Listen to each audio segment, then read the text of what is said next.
Hello friends, in this series of Java tutorial, today we will study about the variables and data types in Java. Java keywords. So there are 52 keywords in Java and we cannot use these keywords as a name for variables, class or methods. So this is the list of these 52 keywords. Java add some more keywords. Those are not present in the C++ like abstract. In the C++, to create an abstract class, we used pure virtual function. This keyword is not exist in C++, but this abstract keyword is exist in Java. And these red marked words are also keywords. Some people think that these are not keywords, but they treat like constants, literals and store like values. We will study about these keywords later, and we will study these keywords step by step in the upcoming lectures. Data types. So Java is a typed programming language. A type identifies a set of values and we can say their representations in memory and a set of operations that transform these values into other values of that particular set. Java is strongly typed language. As we studied data types in C++ like integer, character, float, these data types categorize data and define data. So at the point of Java, data type defines set of values and operations those performed on that particular object. Like we can take an example to understand this. So we can take an example like student. So student can be a data type which will specify that what information we have to store in it, like his name, his roll number, his address, phone number, and also want to perform operation on it. So a data type specify that what data can store and also specify what operation can be performed on it. It is a typed language. It means Java is a typed language. Java is statically typed programming language. It means data type importance is very much high. Java is a typed programming language. It means data type importance is very high in Java. If you want to handle any data type, that you have to keep data type in that appropriate format. If we try to assign one data type value to another data type, then error may come. C and C++ are also typed language, but Java is more strongly typed language. If we are talking about PHP and JavaScript, then they are loosely typed language in which we cannot see data types or we can decide our data type dynamically. In the Java language, there are two types of data types: primitive and non-primitive.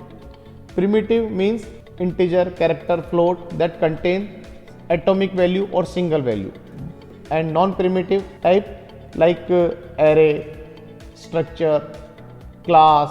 So these are the non-primitive type that can be defined by the user. And in terms of Java, if we are talking about the non-primitive data type, so that will indicate to the class. So now we will see that what are the categorization of data types in Java. Here Java data types is categorized in two categories: primitive and non-primitive. In primitive data type, we can see integers, floating point numbers, characters, boolean, and in the non-primitive data type, we can see array, class, string.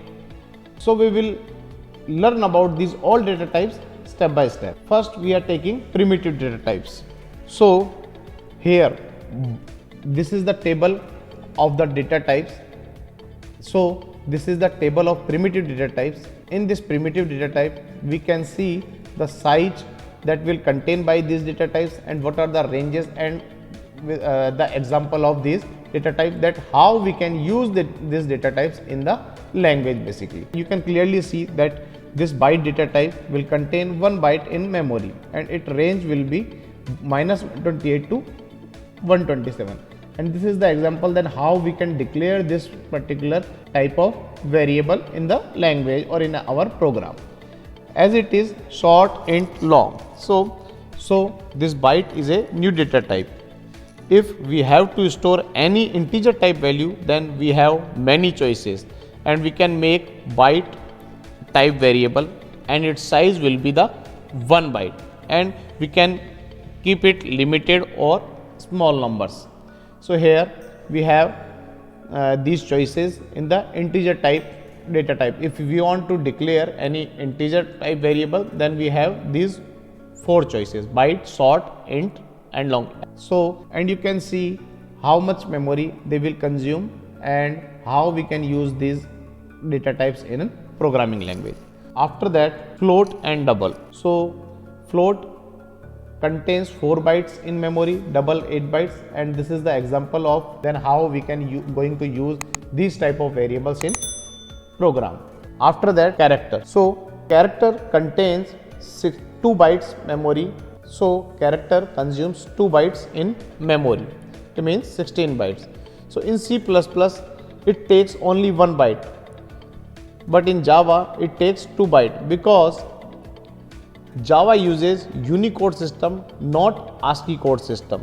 So in C and C++ we store ASCII values and their range is 0 to 255. It means 256 characters are there and 1 byte is sufficient for them. But Java uses Unicode system, so it requires 2 bytes. That's why this character contains 2 bytes in the Java language. After that, Boolean. This type of variable will give output as a true or false. This type of variable can keep 2 types of value. One is true and second one is the false. So this is whole about our data types categorization, and we can clearly see that what are the data types we have in Java and size they have, and how we can use these data types in our programming language. So you can clearly see that what type of data types we have in Java and how much memory they consume and how we can use these data types in our programs. Primitive data type examples. Here I have given some examples of the primitive data types, then how we can declare these variables in the Java. So we can see here integer counter, double temp. So these are the basics that we have already have seen in the C and C++, how we can declare these. But some other examples are also there, like string name. So Java also contain user defined data type, and there are many predefined classes are also there. So string is also a predefined class, but here name is a variable of string. It's an object oriented concept and we will understand it later. That's why we are not calling name an object like string name. So Java also contain user defined data type and there are many predefined classes are also there. So here this string is also a predefined class, but this name is a variable of string type. It is an object oriented concept and we will understand it later. That's why we are not calling this name as an object. It is not an object.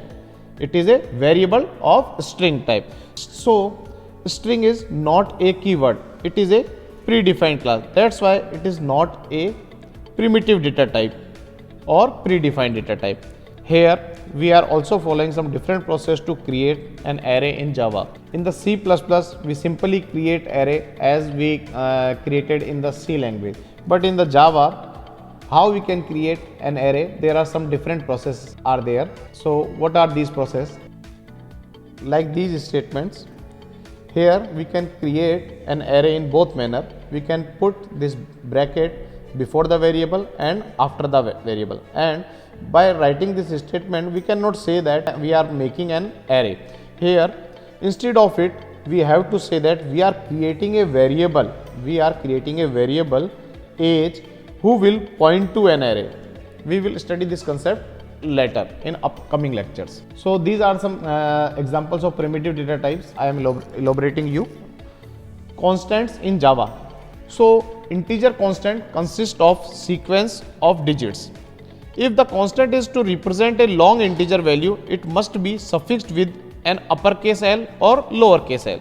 Like we can write 35L, then it means we are indicating or declaring it's a long type value. So if there is no suffix, the constant represent 32-bit integer. It means if we write 35, then it is an integer value. Integer constant can be specified in the decimal, hexadecimal, octal or in binary format. Like if we are writing this 0x8f, so 0x is prefix, that is indicating that 8f is hexadecimal number and its base is 16. As it is, this 0 is a prefix and it's showing this 188 is an octal number. As it is, this 0b is also a prefix and it's showing it's a binary number. So I think you have better understanding about the variables and data types and keywords in Java. We have taken some examples of all of these topics. After that, you have any issue or any problem and any confusion in these topics, then you can go in the comment section and ask the question. And if you like this video, then please share and subscribe my channel. Thank you.